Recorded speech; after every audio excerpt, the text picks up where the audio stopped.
Welcome back to Top Bins. It's the solo show this evening, but we got plenty of Champions League to talk. We got plenty of Serie A to talk, plenty of Premier League for sure. I'm your host, Matt, walking you through all of it. We're going to start at the weekend, recording a little later in the week than we normally do. So these games are far back in your memory, but I urge you to remember all the way back to Saturday, early morning here in the States. Arsenal 3, Manchester United 1. Arsenal cap off a really big week, obviously beating Chelsea and then longtime rivals, Manchester United, 3-1 to get themselves back into the race, top four, put themselves in a more firm position. Huge win, obviously can't be understated in terms of just the rivalry there and what an intense week it was for them when you consider the fact that coming into both of those games, Arsenal had been playing particularly well, had been scoring a lot of goals, and then they busted open against Chelsea and Manchester United, just like we all predicted. Of course, this game was incredibly open, plenty of chances for both teams in this one, which I thought was really striking when you consider that so often these top six games have been like 1-1 draws, games with very few clear cut direct chances. Whereas both teams I felt really could have scored 3 or 4 on this day, and it really would have been shocking. I think the big thing too is United in this game will really regret all the chances that they missed. Fernandes has an open net. He has that penalty miss, obviously. There's a few other half chances that maybe on another day find their way onto target, and maybe it's a goal or something like that. But frustrating day, as it has been very much recently for United in terms of just not getting the results, the process itself not looking great. It's obviously going to be a huge question mark going into the summer with Ten Hag, and I guess just how you make that work. I think anytime we talk about United now, it circles back to this conversation about their entire structure as a club, and that they just don't seem to have a clear identity. They don't seem to have a clear plan, and a lot of that is going to have to change under Ten Hag if they want to be successful. They don't want this to just be another failed experiment. Rangnick has been very open and clear and honest about the fact that this team just isn't good enough in a lot of ways, and they don't want to work hard enough. So we saw that again. I thought Bukayo Saka was fantastic again. Frequently the furthest Arsenal player forward when you look at their player position, and I think it's just been fantastic this year again, and gets his 11th league goal from the penalty spot. Two really big, crucial penalties in the same week. He's clearly growing in terms of his confidence, but also his actual ability. It's been really, really fantastic to see how they've utilized him this year. I think previously he had been kind of used as almost like a wingback, and I think he certainly has like skill at that level, but I think he's much better going forward than anything else, and I like that they've leaned into that with his development this season. That's been great to see. And another Arsenal player that I just find myself constantly being impressed with is Martin Odegaard. I've noticed this every time he's playing at the top of the D around the opponent's area. He just always makes the right pass, and you saw that a lot in this game, but I feel like every time I watch him operate in that space, I feel like I'm always impressed with the decision making there, and that's a high pressure area. That's where you need that clever bit of skill, that nice touch or that nice pass to really break the lines, and you lead to like a high quality chance. And Odegaard, I think, is just very, very good at that. He's impressed me a lot this year. It's a lot more of the Real Sociedad Odegaard that we kind of wanted to see, flourish, and we expected perhaps to see flourish, returning to Madrid after that season. But finding his form a lot with Arsenal, they found themselves in a really good position now within the league. It's very much in their control, in their hands. And this was great too because they get this win early on, and then it leads into later in the day where Spurs get a draw. But for United, I think one of the only bright spots of this game is Jaden Sancho. And that's been one of the only bright spots really of the last month and a half, 2 months, is that we've actually seen him play a little bit more. I've seen that close control that we saw a lot at Dortmund. Obviously hasn't turned into the actual goal and assist contribution that we're used to seeing from him. But I have to think that next season United find a way of getting more out of him, finding him in better positions. I do think this second half of the season has been better for Jaden, but just not close to the levels. And I don't think anyone's expecting him to be 20 goals, 20 assists, putting up unreal numbers like he was in Germany. And that's obviously a league with a lot more goals, a lot more opportunities for those types of numbers. But I do think we expected more than what we've gotten this year. But I think United have been just so dysfunctional and disjointed so often this season. You've had, two different managers with, I would say, two different ideas of how to play. It's not too shocking that he's had a rough start, but I don't think this is like the Jaden Sancho that we'll be seeing forever. I was impressed with him in this game. I just think his close control is fantastic. I think if you can get better pieces around him, have a better system around him, Jaden Sancho is the type of player that is going to be worth the price tag, and I think is worth building around. Like he truly is.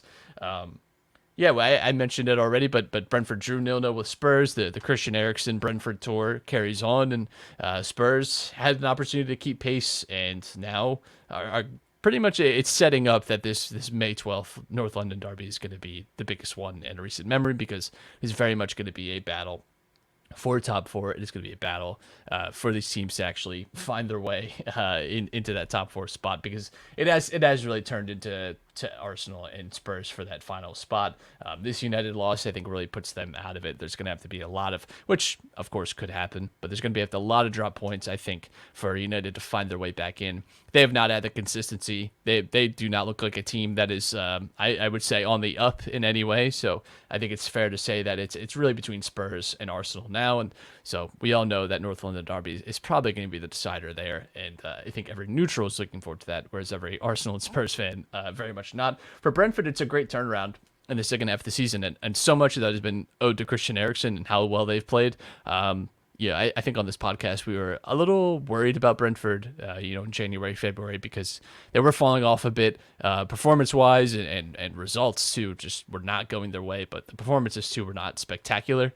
It's easy to forget now, now that they're very much safe this season, but there was, I think, genuine discussion about them being in the relegation spots, which would have been very surprising. If you told someone, early October that Brentford team was going to be perhaps a relegation threat, I think a lot of people would have been surprised by that, myself included. But there was a time where they were near that zone, but they've turned it around. Eriksen has been a big part of that. I think the discussion is not going to be if Christian Eriksen stays at Brentford or what, but I think he should, personally. I think another year there, and then perhaps finding his way to like a top club for a 2-year contract, 3-year contract, something like that, probably best for him.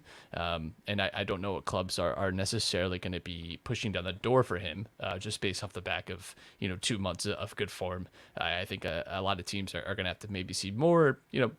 What does he want to, right? Obviously, I think he wants to keep his spot with the national team. I think wherever he goes, he'll have that. But playing regularly, playing in a city like London, where he had lived previously, I think it's a pretty sweet deal for him, actually. And a vital part of that Brentford team.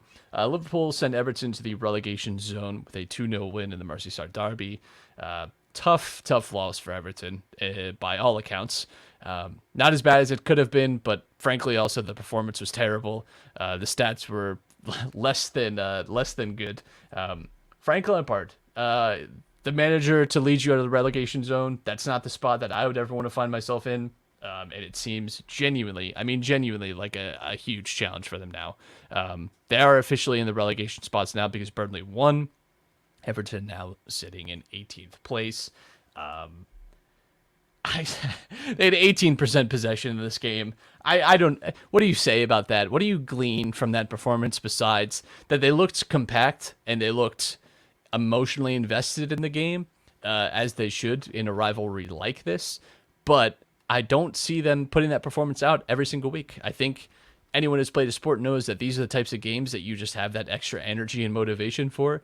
I don't see how Everton have that going forward. I just don't. I don't see them getting up in the same way for their fixtures that they have going forward, and those are going to be the ones that they actually need to get results out of. And I should mention too, it doesn't get any easier because they have Chelsea this weekend. So good luck with that. I really think Everton, it's been said so much in so many different ways, I really do think they're in danger of going down now. I really do, because again, we've talked so much about how hard their schedule is to end the year. It hasn't lightened up at all. I don't think any of those teams are necessarily playing for nothing anymore.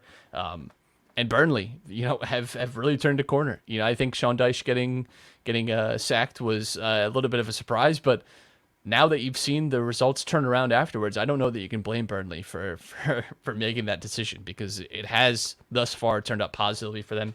Everton do have games at hand, but as I always say, it's better to have the points than the games at hand. We'll get to that later when we talk about Serie A, but the games at hand don't matter, especially when you're in the relegation zone as much, because you're in the relegation zone for a reason, because you're not winning games. So yeah, it's easy to look at, the game's disadvantage and think, well, Everton have a game in hand, so they could, just win that. And well, the problem is they're not winning games. That's, I think, what we forget so often. If you're not winning games, if you're in the relegation zone for a reason, that's an issue. Even when you talk about like the title clashes and stuff, I would much rather have the points rather than the game in hand, because the points don't change at all, and that's it. You have the points, done, dusted. Don't need to worry about it anymore.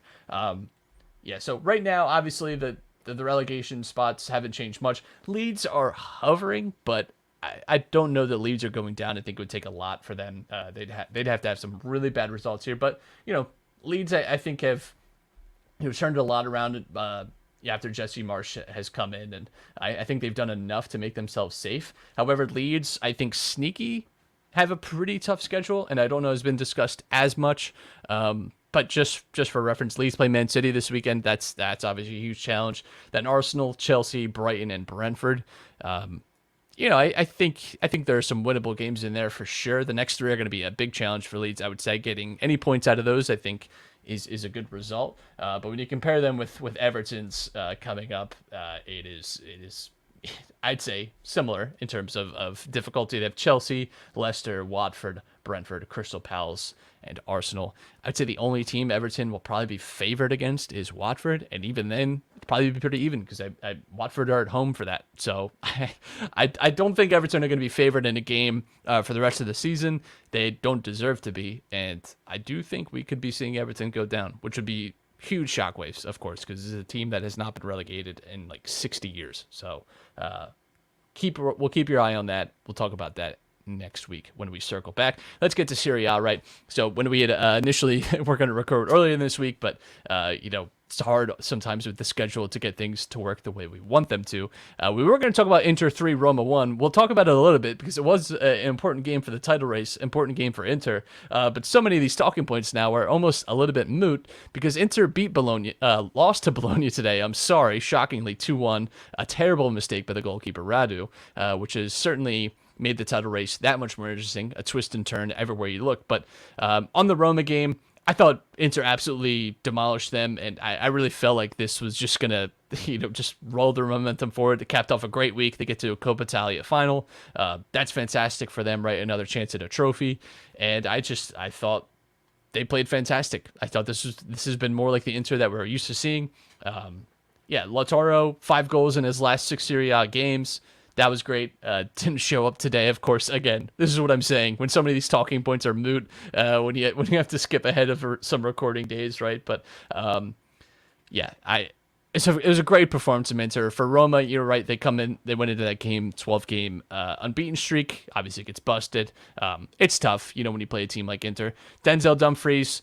We'll have this discussion at the end of the season when we do signings of the season and team of the season, all that stuff. I think he deserves a piece in that discussion. He's got 5 goals, 4 assists in the league this year. He replaced Achraf Hakimi, who had 7 goals and 8 assists last season for Inter. And of course, that was under Antonio Conte, which kind of the wing back whisperer, if you will. Although I think Inzaghi deserves a lot of that same praise. I think that's a good return when you consider in his first season. This is a guy that's making a pretty massive step up too in terms of quality of opponent, right? Going from the Eredivisie to Serie A, I think is certainly a rung up the ladder for sure. He's replaced a lot. What I think was good about Hakimi, right? And I think too, we saw it today against Bologna. He makes these really good crashing late runs to the back post, and he has a habit of winning those headers. And it's a real danger. And I've been impressed a lot with Dumfries. But yeah, it's so much of what I wanted to say about this game is moot now that they've lost, because so much of it is about turning up the heat on AC Milan, and they did, for a time. But Milan responded to that very well. They grabbed a late winner against Lazio to keep themselves top of the table, and they remain there now as we record on Wednesday. Well-deserved win by Milan. I thought they were the better team in this one for sure. Sandro Tonali gets the late winner. It could be, one of the moments of the title campaign for sure for Milan, because this could be potentially the win that really actually put them into the title. There are still 4 games left. None of this is settled. I think even today, as we sit here and Inter are 2 points behind, I would not be surprised if there's a shift again, especially when you consider that no team has really been able to put together like 4 games in a row winning. Everyone has dropped points at some stage. Inter, in Milan both included in that. And we know Milan, we've talked about it, do have a pretty hard schedule here. They have Fiorentina, who got slapped around by Udinese 4-0. So perhaps, down in the dumps, or you get the resurgence game for Fiorentina. I know Milan fans are already saying that they're going to be facing, prime Real Madrid when they play Fiorentina this weekend. Hellas Verona, Atalanta, and Sassuolo. That's a really challenging schedule, obviously, for Milan to close out the season. We've talked, I think, quite a bit about Inter's closing to this season, but just for anyone unaware, they have Udinese, Empoli, Cagliari, and Sampdoria. Certainly, if you had to choose those schedules, I think, for a title run-in, everyone would be picking Inter's. I don't care what you say. They do have a Coppa Italia final sandwich in between Empoli and Cagliari. I don't think it's unreasonable that, especially if you win that there's some kind of emotional lull that could happen, and a quite literal hangover that could happen too from the celebrations.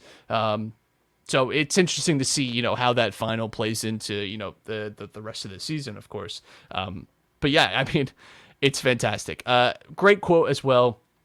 Carlo Ancelotti before his press conference, during his press conference, before the Real Madrid-Manchester City game, about AC Milan, said, "I hope Milan win." Of course, famed player and manager for AC Milan, certainly not hiding at all his support for for the Rossoneri, and good for him too, right? I think a lot of people probably happy to see Milan return to top of the table. I'm sure Inter fans aren't, but I think in general the neutral is probably good to see them back. A team that is not back, a team that has dropped off for sure, is Napoli. This seemed for a while like this was going to be a 3-horse race. I think everyone was very excited, but we had addressed a lot of concerns about Napoli and that they just have not had a habit of winning these really important games. They haven't had a habit of beating the top teams and kind of crumbling under pressure at the key moments, and they did it again against Empoli. Empoli last won in the league, December 12th, against Napoli, 1-0. They were 2-0 down going into the 80th minute. Empoli turned it around, scored 3 goals in the final 10 minutes to absolutely, once and for all, finish Napoli off of the title race. It is now just about trying to finish ahead of Juventus. And they're not dropping out of the top 4, of course, but keeping on to the 3rd spot at least would be good coming into next year. But this is, just about as soul-crushing as it gets for Napoli when you consider that they've had the opportunities. I think that's what's frustrating, is this hasn't been a team that I think has been thoroughly outplayed. I think they've been in a lot of these games. But yeah, you lose to Fiorentina, draw with Roma, lose to Empoli. That's tough. You only get 1 point out of your last 3. That is not the form that's going to win you the title, of course. It's going to be interesting to see what they do this summer, right, though, because we know Insigne's leaving. Mertens's future is a little bit up in the air. There's going to be some reshuffling here. Osimhen has been linked away a lot. I'm not sure I believe that, and I'm not sure why Napoli would want to sell him. I'm not sure who could afford him, because he's going to cost a lot. They're very likely to be in Champions League next year. It would take something really crazy for them to not qualify for it. I'd have to imagine that would be a big draw for him as a player. He's looked fantastic. I'm looking forward to seeing how he gets on next season. But Napoli are going to be a big question mark for me next season, because I do think they have some turnover to address, I would say. And I'm looking forward to see just how they do that, because honestly, I think the pieces are there for them. I'm just disappointed with how they performed this season, because I felt like, especially, they were top of the table for pretty much the first half of the season. Going into the winter break, they start to fall off a little bit.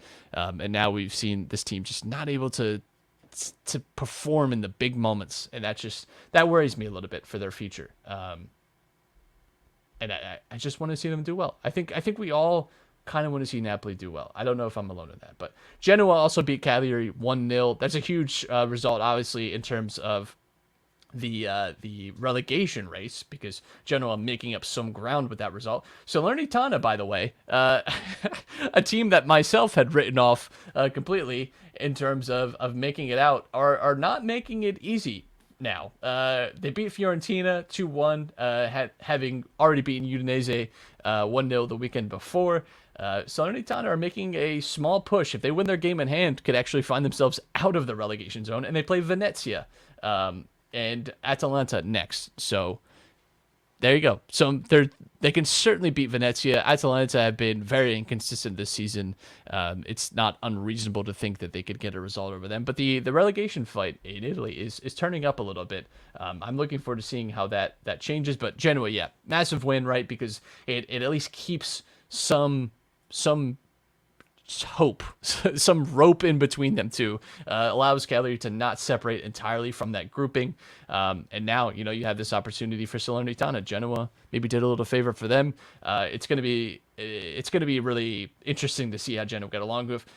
I think I've been a little unlucky this year. I think, obviously had some managerial issues, and now with Blessin, they're certainly on a better path, but, it could be a path to Serie B. So that's not where you want to be, of course. Let's talk about the Champions League because we did have the first leg of the semifinals this week. Absolute classic between Manchester City and Real Madrid. Manchester City winning 4-3. This was, I think, one of the most high energy games that I've seen, and we've seen a lot of this season with these bigger clashes. I think have been putting on more and more classics, and we've been having these fantastic games. I think this season has been one for the books. In terms of like high profile games, I think really living up to expectation. I thought this was just absolutely chaotic, though. City take a slight lead to Madrid next week. I think this would be really frustrating for City in a lot of ways. One of the biggest ways is I thought every time they countered, Real Madrid did not have an answer for them, especially in the first half. I thought this could have been 4 or 5-0 City at half, and I don't think that was particularly shocking. I don't think that would have been it would have been a shocking scoreline, I should say. But if you were watching the game, I don't think that's a shocking takeaway. Is that they really could have been far and away, from Madrid. But as we have said so many times about this Real Madrid team, you have to chop off the head. You have to put the stake through the heart, bury them in a lead casket, covered with cement, whatever, right? They have a knack of hanging around when they maybe don't deserve to. And I think part of it is experience. Part of it is some luck. I don't think it's unreasonable to say that Madrid got some luck in this game. But, in a way, you also make your own luck. This team is just a habit of figuring things out. And Carlo Ancelotti is the one manager I think that is best at that strength too. He just knows how to soothe egos and let the great players dictate the pace of play. He's not the best tactician in the world. Pep Guardiola certainly has him beat in that category, I would say. But Carlo Ancelotti just seems to know. Now, it's strange to say in a game that they lost 4-3, right? That's the takeaway.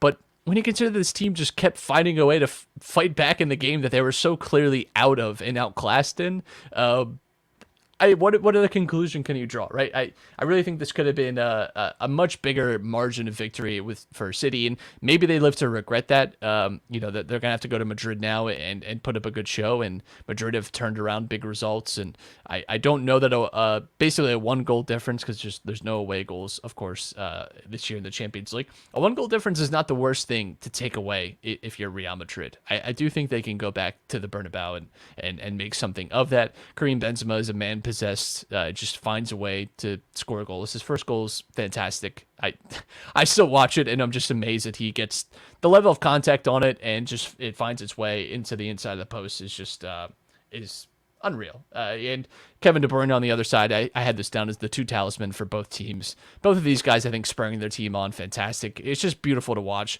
And both guys, too, that aren't exactly young either. That's what I find fascinating a lot this season, too, is and as we advanced, I think, in the sports science realm, you see guys at 32, 33, where typically you expect them to start dragging off. I think you can make the case for Benzema, this is probably his best season ever, and De Bruyne, it's one of his best seasons. And a lot of his best seasons have come in the last 3 or 4 years, and which are years typically, in your early 30s, late 20s, that maybe people don't expect you to have your absolute prime at that stage. But I think we need to stop thinking of athletes across all sports that, once you're 31, 32, that's it. It's over. There are still going to be guys, of course, that is kind of a natural peak endpoint. But Kevin De Bruyne, Kareem Benzema showing us that is not necessarily the case. They put on an absolute show. City scored a minute 33 seconds into this game. And the first 10 minutes was all City. And I really think I really think Real Madrid were just really lost at sea for those first 10 minutes. One thing I've noticed with City, and Real Madrid didn't do this, and were still able to find themselves, at least in the game still. If you can make it out of the first 10 minutes against City, that is when I find that they're the most suppressive. And if they score in those first 10 minutes, it is just so hard for teams to come back because most teams don't even have the ability to really break down City or defend for another 80 minutes without conceding again. But if you can make it out of those first 10 minutes against City, you give yourself a good chance, of getting something better out of the game. Most teams will still obviously lose and drop points, of course, and still concede. But if you're one of these top teams, if you can find a way to not concede in those first 10 minutes, I think you're on a better path forward, which sounds obvious, of course, but I just think they're so dangerous in those first 10. I think so often that's the most coached part of the game until you get to halftime, of course, because that's where things are a lot more rigid and tactic set. That's before the chaos of the game really takes over a little bit, and I think that's where Madrid thrive. I think Madrid thrive in chaos a little bit more than Manchester City, whereas City, you've seen it, right? And they saw it after the resumption of halftime. They score again in those first 10 minutes. They just seem to have a way of breaking you down when Pep has his time to talk to them and coach them up and tell them exactly how they're going to score the goal, and then they go out and do it. It's tough to get past it. So if you can survive, if you can get past the giant wave there, I do think you're a team, you can find a way to exploit that. And City, I thought too, were just fantastic on the day. Unlucky to not have a bigger margin of victory. It was taking them 2 or 3 passes just to completely unlock Madrid, and that is a worry for Madrid going into the next leg. Is I don't know what changes defensively for them exactly. Casemiro, I think it's potentially back for that. I know he's working his way on fitness, but and this was also a City team that had some suspension issues, that had John Stones go off. It's obviously, they still have the 1 goal advantage, but I do think overall it's still advantage City going into the second leg. I think they certainly performed better. Madrid were able to get a okay result. Again, being down a goal going into the second leg is not the worst position to find yourself in when you're playing a team like Manchester City, but this still very much feels like Manchester City's tie. I think they still have a grip around it. Anything can happen, though, against this Real Madrid team, as we know, as we've seen time and time again, but I think City still, and they very much have to be considered the favorites to advance just when you consider how good they looked. Speaking of looking good, Liverpool just completely outclassed Villarreal today. 2-0 was the final scoreline.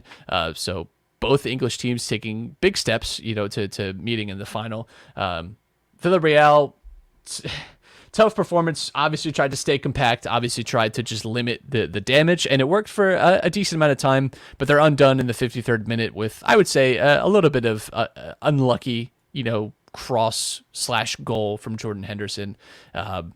Deflects into the net, and then 2 minutes later, Sadio Mane gets through and scores. And from there, they're bouncing, and it's really no contest anymore. But Villarreal completely compact in this game, just very much trying to hang on, and that's what they've done. Especially against Bayern Munich, they were able to really, just shut up shop and really were able to close them down very effectively. They had 1 shot in this game, so that tells you, I think, about everything.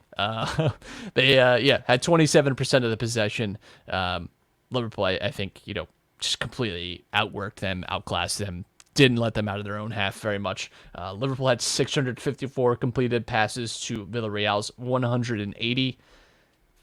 You don't have to know everything about the sport, everything about stats to just know that is that's a big difference. that's really gonna be hard for a team to come back from. Liverpool had 408 passes in Villarreal's opposition half. Villarreal completed 180 passes total. That's a game that was very clearly going one way. It felt like that for pretty much the entire way.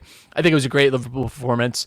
I think when you consider that, it's not easy to play against teams that are playing in that low block, teams that are showing up essentially to frustrate you, and Villarreal are very good at it. I do think playing Everton at the weekend, who are playing a similar type of style, funnily enough, kind of helped Liverpool, I think. But they clearly had some ideas of how to break them open. A lot of really good switches today, and really quick switches to 1-2 passing, which really helped break them open at times. And listen, Liverpool have just done this routinely time and time again, where they're just able to break through teams that have really no answer for them. It's tough. It's tough. It's tough to play Liverpool. It just really is. Let's look ahead at tomorrow because we obviously have Chelsea and Manchester United in the Premier League. That's going to be a fantastic one. Not as much on the line here, but I think still, it's a rivalry everyone wants to tune in for. It's two teams that I think everyone's going to want to watch. In Europa League, we have RB Leipzig versus Rangers, West Ham versus Frankfurt. Really looking forward to the semifinals there. And the Conference League as well, Feyenoord versus Marseille, and Leicester against Roma.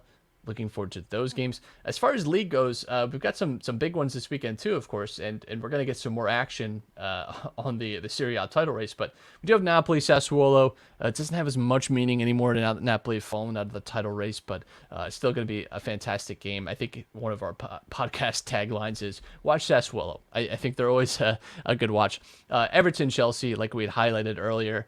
Spurs against Leicester, West Ham against Arsenal on Sunday morning as well. The two big games, obviously, when you talk about the Serie A title race, Milan versus Fiorentina, Udinese versus Inter.